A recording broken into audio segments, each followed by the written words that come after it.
Jennifer Rousseau. This is my final project for EDS 640.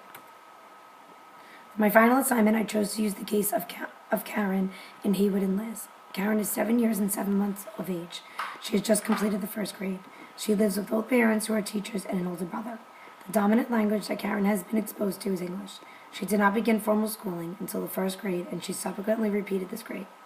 Karen has been promoted to the second grade, but a teacher has recommended assessment by the school's child study team. Karen's mother, as well as a teacher, voiced concerns about her academic functioning below grade level in reading and in math. Karen is highly motivated, friendly, warm, and easy to work with. When faced with challenges, she persisted but responded to encouragement and praise with increased effort. Karen appropriately interacted and understood all instructions. When Karen was involved in tasks beyond her ability, she began to fidget and lose attention. The questions for this assessment are as follows. To what extent does Karen's current academic function in math deviate from her grade level? What areas are obstacles for her? What can be done to improve her performance? I decided to begin with a broad survey of Karen's skills by administering the Woodchuck-Johnson Test of Achievement and the Wechsler Individual Test. I then did a pre-test, and I will hand out a subtraction sheet. All students will have 90 seconds to complete 24 questions. The assignment will be collected and the results will later be compared to the post-test. Subtraction can be challenging for many students, so using counters and visuals can be very helpful. My lesson will help students practice subtraction facts using sticky notes and counters. First, I will discuss the meaning of subtraction, minus, and decreased. Then I will review the process of taking one value away from another. On the smartboard, I will use an example of subtraction problems using animals as visuals. I am using animals as visuals to help students understand the concepts of subtractions. Young children have a better attention span when using something that they are interested in. On the next slide, I will draw and divide a rectangle into 6 boxes. In each box, I will use one number from 5 to 10. Each student will receive 20 counters to use if needed to solve the subtraction problems. I will have several sticky notes with subtraction problems written on them. I will choose one sticky with the problem 13 minus 6 written on it. I will show the students the equation and ask them to solve the problem.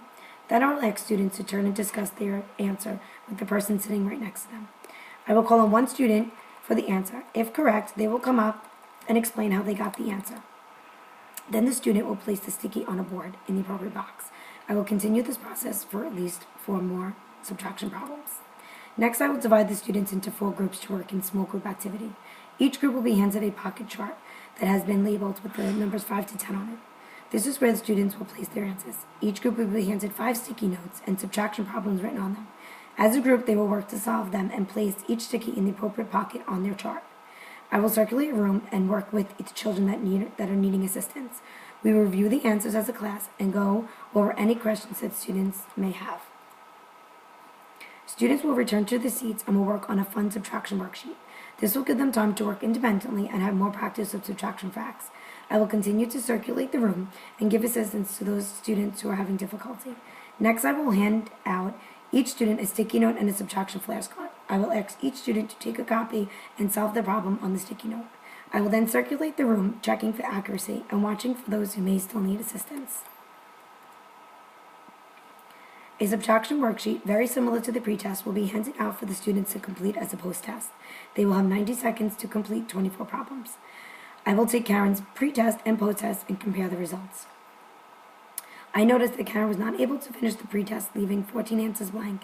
Most of them were correct. On her post-test, she left 8 answers blank, only getting a few wrong.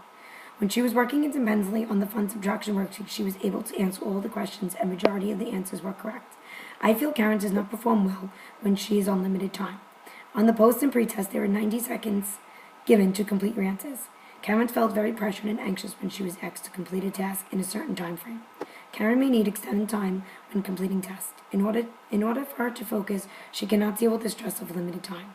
She is also still performing below average and needs additional help with subtraction. I'm going to send home subtraction worksheets and various activities that she can do with her mother. I also suggested flashcards to be used every night in order for her to get more fluent with subtraction. I also sent a list of math apps that would be great for Karen to work on. It seems that children are much more engaged when working with technology. I feel that my assessment was very successful. I gave the students I gave the students time to work independently, to work as groups, to turn and talk, and I was able to see what students were doing well and what students still needed help.